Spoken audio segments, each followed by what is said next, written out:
telepon siapa? Mau telepon ini. Mau telepon ini, terus mau telepon siapa lagi?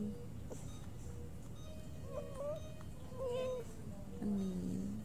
Ade mau telepon Min, terus mau telepon siapa lagi? Mau telepon Abi. Iya. Nanti kami teleponin Abi ya. Mas kangen sama Abi? Iya. Assalamualaikum semuanya. Alhamdulillah akhirnya ada kesempatan lagi untuk bikin video. Nah, pada kesempatan kali ini saya mau menceritakan tentang proses operasi Vipishan Muas, di mana tempatnya, berapa lama operasinya, dan bagaimana prosedurnya. Vipishan itu apa? Vipishan adalah sebuah selang yang akan dipasang dari kepala hingga ke perut. Gunanya untuk apa? Gunanya sebagai saluran yang akan mengalirkan cairan berlebih di kepala muas hingga ke perut. Nah, nanti ketika sudah di perut, di sistem pencernaan, cairan tersebut akan dibuang melalui feses atau urin. Jadi diharapkan setelah pemasangan Vipishan ini, muas tidak lagi memiliki cairan berlebih di kepalanya. Karena dengan adanya cairan berlebih di kepalanya, tentu saja pertumbuhan atau perkembangan otaknya tidak optimal, sehingga perkembangannya juga mengalami keterlambatan.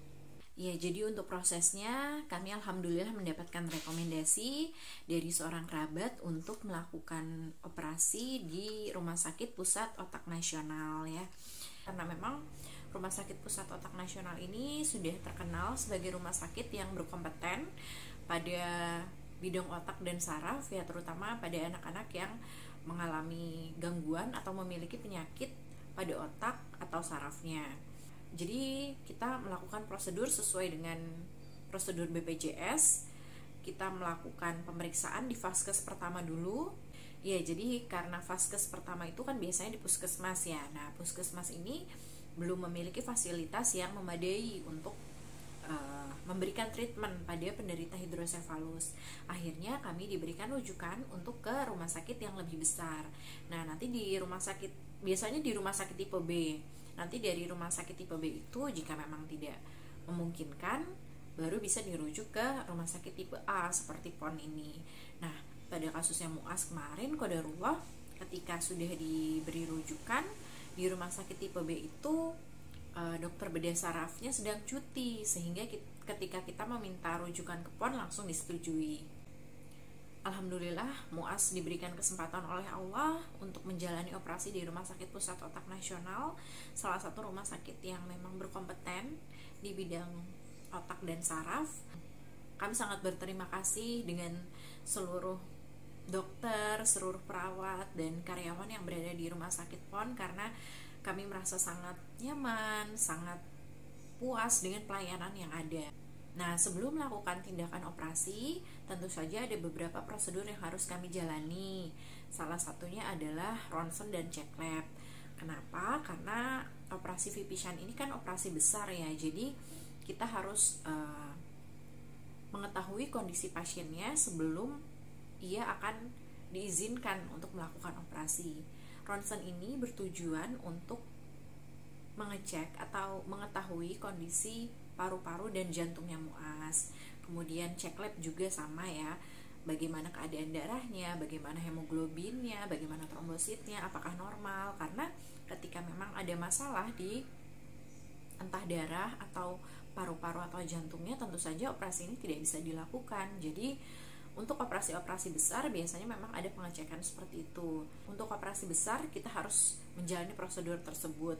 Setelah itu kami juga harus bertemu dengan dokter anestesi.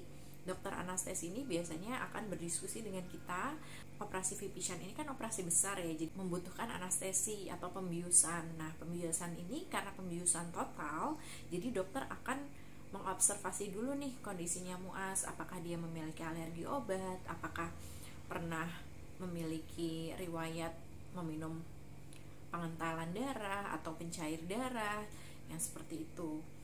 Jadi memang banyak proses yang harus dijalani sebelum melakukan operasi. Operasi Muas itu dilakukan pada tanggal 27 Agustus 2021.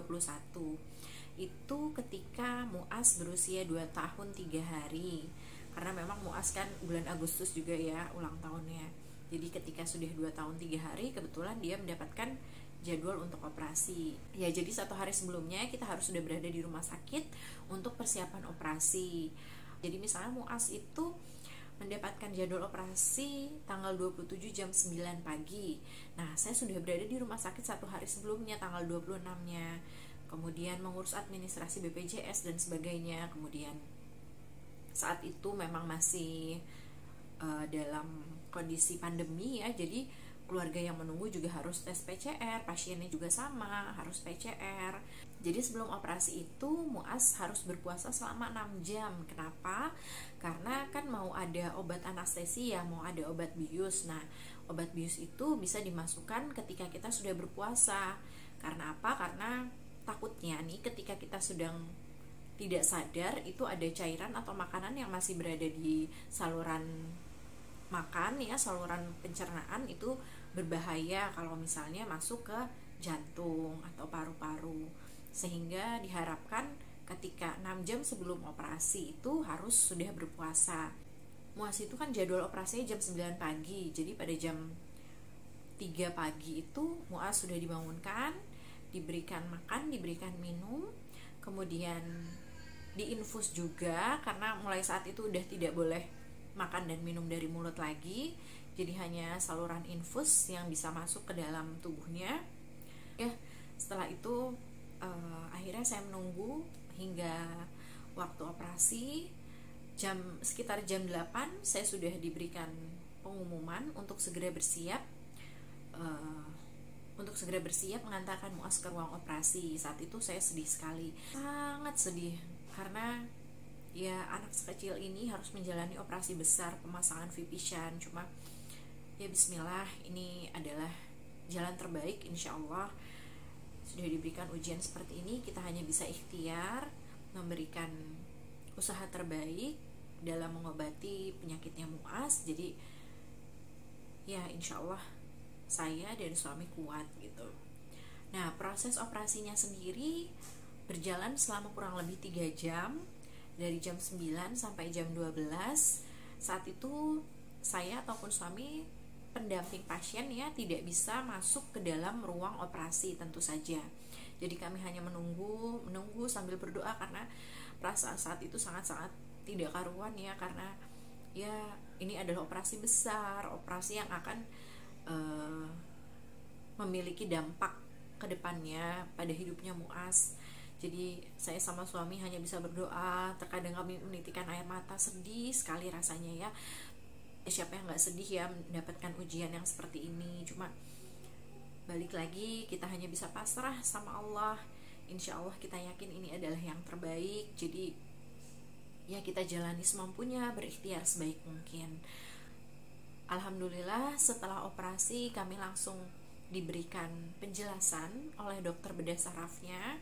Ya, itu dokternya menceritakan bahwa operasi ini dilakukan untuk memasang Vipishan yang berguna untuk mengalirkan cairan berlebih di kepalanya Muas, sehingga insya Allah nanti sudah tidak ada lagi cairan berlebih di kepalanya, dan diharapkan pertumbuhan dan perkembangan Muas juga lebih optimal.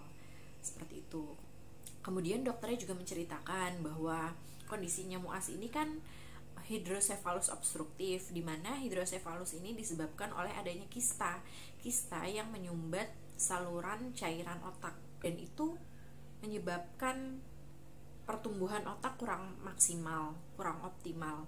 Jadinya ketika pertumbuhan otak kurang maksimal, banyak sekali dampaknya. Salah satunya adalah keterlambatan perkembangan. Ya, jadi karena adanya kista itu, akhirnya Muas mengalami hidrosefalus dan mengalami keterlambatan perkembangan.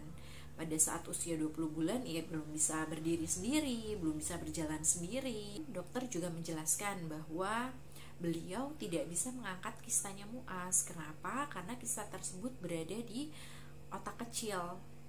Ya, jadi pada otak kecil itu kan banyak sekali pembuluh darah ya. Nah, dokternya khawatir jika kistanya itu diangkat, nanti malah akan menyebabkan hal-hal yang tidak diinginkan gitu, takut. Jadi dokternya khawatir gitu, ada kekhawatiran jika mengangkat kistanya Muas. Jadi kistanya dibiarkan di situ, namun diberikan saluran, dilubangi kistanya, sehingga itu tidak menyumbat saluran cairan otaknya Muas, insya Allah. Setelah operasi memang saya sangat sedih sekali ya melihat kondisinya Muas yang sangat lemah karena masih dalam pengaruh obat bius. Kemudian ya ketika sadar pun ia manggil-manggil saya, Umi, sakit gitu. Terenyuh sekali, saya sedih sekali saat itu. Namun saya bilang sama Muas, sabar ya Muas harus kuat, insya Allah ini yang terbaik untuk Muas gitu. Saya menguatkan diri, saya juga menguatkan anak saya agar tetap bersabar, meskipun mungkin anak usia segitu belum ngerti ya untuk disuruh bersabar. Cuma saya hanya bisa memberikan kata-kata seperti itu agar ia bisa lebih tenang. Saat itu Muas belum mengerti ya apa yang saya katakan, namun itu juga kata-kata yang bisa saya ucapkan untuk menenangkan dirinya dan menenangkan diri saya juga. Saya juga terus berdoa agar Muas segera cepat pulih, karena sedih sekali gitu melihat berbagai macam alat dipasang ke dalam tubuhnya. Karena saat itu kan dia belum bisa makan, belum bisa ke toilet, jadi ada kateter, ada infus, ada ya berbagai macam selang lah yang masuk ke dalam tubuhnya Muas. Sedih sekali. Itu menjadi pengalaman yang sangat luar biasa bagi saya. Betapa beruntungnya orang-orang yang memiliki kesehatan, yang memiliki kondisi yang normal, kondisi yang prima. Usahakan ketika kita dalam keadaan sehat, dalam kondisi yang optimal, kita jangan lupa untuk selalu beribadah sama Allah, selalu berbuat baik. Jangan sampai ketika sudah sakit begini kita baru ingat sama dosa-dosa ya. Astagfirullahaladzim. Itu pengingat sih buat diri saya sendiri. Ya, setelah operasi Muas ditempatkan di HCU atau High Care Unit. Jadi di situ memang biasanya orang-orang yang baru saja menjalani operasi besar ditempatkan di HCU.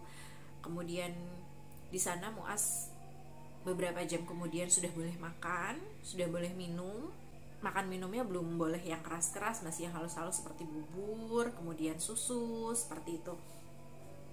Setelah dari ruang HCU dilihat kondisinya, jika semakin baik maka Muas dipindah ke ruang rawat inap.